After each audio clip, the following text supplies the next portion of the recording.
أعوذ بالله من الشيطان الرجيم. بسم الله الرحمن الرحيم. وما أرسلنا في قرية من نذير إلا قال مترفوها، اور ہم نے کسی بستی میں کوئی ڈرانے والا پیغمبر نہیں بھیجا، الا قال مترفوها، مگر وہاں کے خوشحال لوگوں نے یہی کہا، انا بما ارسلتم به کافرون، کہ بے شک ہم ان احکام کے منکر ہیں جو تم کو دے کر بھیجا گیا.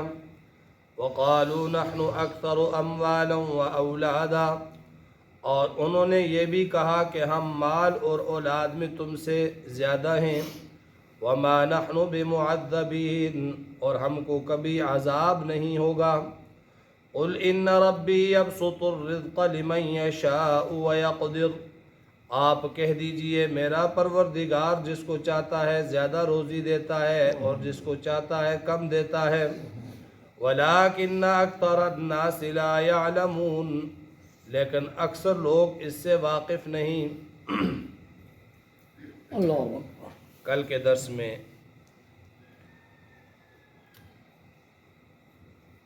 جہنمیوں کا باہمی مکالمہ بیان ہوا کہ وہ لوگ جن کی پیروی کر کے دوسرے لوگ گمراہ ہوں گے تو قیامت کے دن جب اللہ کے روبرو حاضر ہوں گے،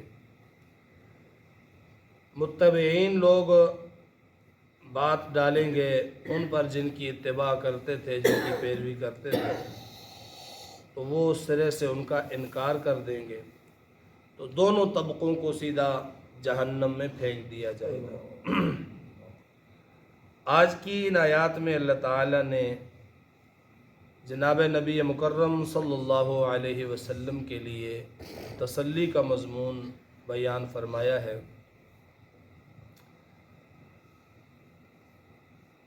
آپ صلی اللہ علیہ وسلم پر جو ایمان لانے والے لوگ تھے ابتدا میں، اور اسلام کی طرف متوجہ ہونے والے جو لوگ تھے، وہ مالی اعتبار سے کمزور تھے. معیشت ان کی اچھی نہ ہوتی تھی، تو غریب لوگ، مسکین لوگ، کمزور لوگ سب سے پہلے آپ صلی اللہ علیہ وسلم کی طرف اور اسلام کی طرف مائل ہوئے. اور جتنا بھی بڑا طبقہ تھا،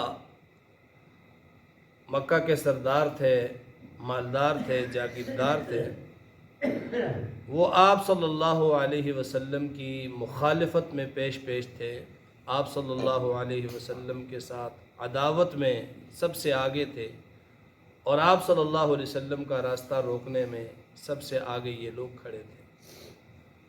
تو اللہ نے فرمایا کہ اے پیارے پیغمبر، یہ صرف آپ کے ساتھ نہیں ہے کہ آپ کی قوم، آپ کے قبیلے اور آپ کے شہر مکہ کے وڈیرے آپ کا انکار کرتے ہیں، آپ کی بات نہیں مانتے، بلکہ جتنے بھی انبیاء پہلے آئے تو ان کی مخالفت میں یہی بڑا طبقہ کھڑا ہوا.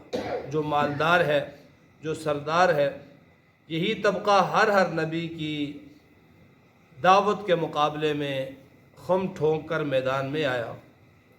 تو لہٰذا اس سے آپ رنجیدہ نہ ہوں، آپ غمگین نہ ہوں، آپ پریشان نہ ہوں.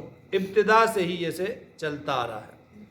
وما ارسلنا فی قریۃ من نذیر، اللہ فرماتے ہم نے جس بستی میں کوئی ڈرانے والا بھیجا، کوئی پیغمبر بھیجا، الا قال مترفوها انا بما ارسلتم به کافرون، مگر وہاں کے جو مالدار لوگ تھے انہوں نے سب سے کہا کہ اے رسول، جو تو احکام لے کے آیا ہے ہم اس کو نہیں مانتے، ہم ان کے منکر ہیں، وہ ہم نہیں مانتے. تو دین کی مخالفت میں سب سے پہلے امیر لوگ آئے، اور بڑا طبقہ جو ہے وہ دین کی مخالفت میں آیا. اور دین کی جو ابتدا ہے وہ غریبوں سے ہوئی. جناب نبی مکرم صلی اللہ علیہ وسلم کا فرمان ہے، ان الدین بدا بغریب وسیعود کما بدا، دین کی ابتدا بھی غریب کے ساتھ ہوئی اور آخر میں بھی دین پر رہ جائیں گے غریب لوگ ہی۔ وَسَيَعُودُ كَمَا بَدَا، آخر میں ایسے ہی لوگ جن سے ابتدا ہوئی تھی وہی دین پر رہ جائیں گے، باقی دین سے بہت دور ہو جائیں گے۔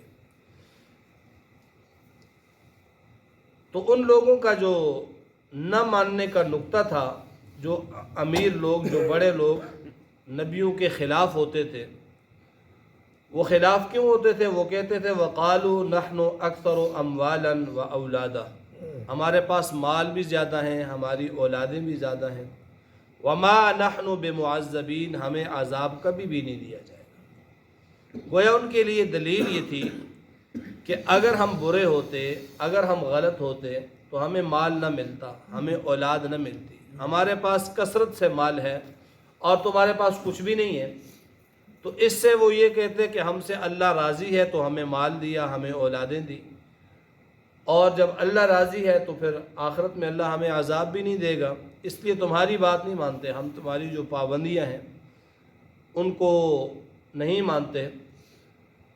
اور نبی کی تعلیمات ہی ہوتی تھی کہ حلال کماؤ، حرام سے بچو۔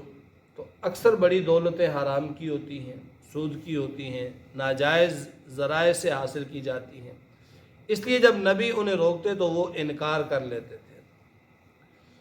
تو کہنے لگے کہ ہمارے پاس مال بھی زیادہ ہے، اولادیں بھی ہیں، اس لیے ہمیں عذاب نہیں ہوگا۔ تو یہ دلیل نہیں ہے۔ فرمایا ان ربی یبسط الرزق لمن یشاء، کہ کسی کے پاس مال کا زیادہ ہونا یا کم ہونا یہ اس کے لیے آخرت میں مقبولیت یا عدم مقبولیت کی علامت نہیں ہے، کہ جس کے پاس دنیا میں مال ہے، کوٹھی ہے، کار ہے، بنگلہ ہے، جائیداد ہے، سب کچھ ہے، وہ یہ سمجھے کہ بس ٹھیک ہے جی، میری یہ دنیا بھی ٹھیک ہے تو آخرت بھی ٹھیک ہو جائے گی۔ نہیں، اللہ تعالیٰ نے یہ ضابطہ نہیں بنایا، بلکہ اللہ تعالیٰ جو مال اور دولت دیتے ہیں وہ اپنی مشیت کے مطابق دیتے ہیں، اور یہ آزمائش کے لیے دیتے ہیں کہ کسی کو مال دے کر اللہ آزماتا ہے، کسی کو مال کم دے کر آزماتا ہے۔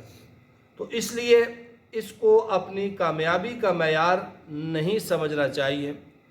اور جناب نبی مکرم صلی اللہ علیہ وسلم کا ایک فرمان بھی ہے، حضور علیہ الصلوۃ والسلام نے فرمایا کہ میدان محاسبے میں جب حساب کتاب شروع ہوگا تو غریب لوگ امیروں سے 500 سال پہلے جنت میں داخل ہوں گے، وہ سیدھے نکلیں گے، حساب کم ہوگا تو چلے جائیں گے، اور جو مالدار ہیں، مال ان کے پاس زیادہ تھا تو ان کے حساب پر وقت بھی زیادہ لگے گا۔ اس طرح کی بے شمار احادیث ہیں۔ فرمایا قل ان ربی یبسط الرزق لمن یشاء ویقدر، یہ تو اللہ کی مشیت ہے، جس کے لیے رزق وسیع کر دے اور جس کے لیے چاہے تنگ کر دے۔ اس لیے کہ اللہ کے ہاں مال و دولت کی کوئی قیمت نہیں ہے۔ حدیث پاک کے اندر آتا ہے، فرمایا نبی علیہ الصلوۃ والسلام نے کہ اگر دنیا کی قیمت اللہ کے نزدیک ایک مچھر کے پر کے برابر بھی ہوتی تو کافر کو ایک گھونٹ پانی بھی نہ ملتا، لیکن اللہ کے نزدیک دنیا کی قیمت مچھر کے پل سے بھی کم ہے، پر سے بھی۔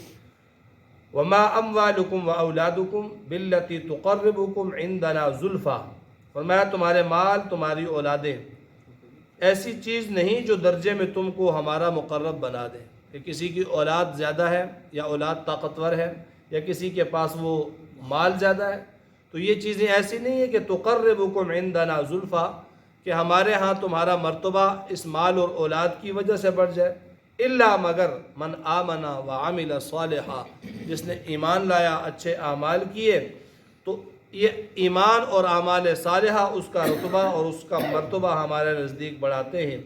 فَأُولَئِكَ لَهُمْ جَزَاءُ الضِّعْفِ، ایسے لوگوں کے لیے دگنا بدلہ ہے، بما عملوا، ان کے اعمال کے مقابلے میں، اعمال کی وجہ سے، وَهُمْ فِي الْغُرُفَاتِ آمِنُونَ، اور یہ لوگ جو نیک اعمال کرنے والے ہیں جنت کے بالا خانوں میں چین سے بیٹھے ہوں گے۔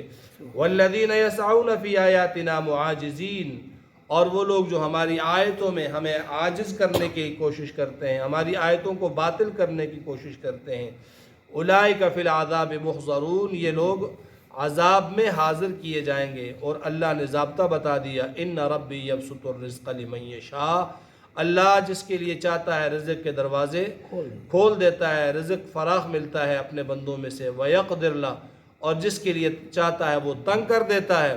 وما انفقتم من شیء فهو یخلفہ، اور جو چیزیں جو مال تم اللہ کے لیے خرچ کرتے ہو فهو یخلفہ، اس کا عوض دیا جائے گا، وهو خیر الرازقین، اور وہ اللہ بہترین رزق دینے والا ہے۔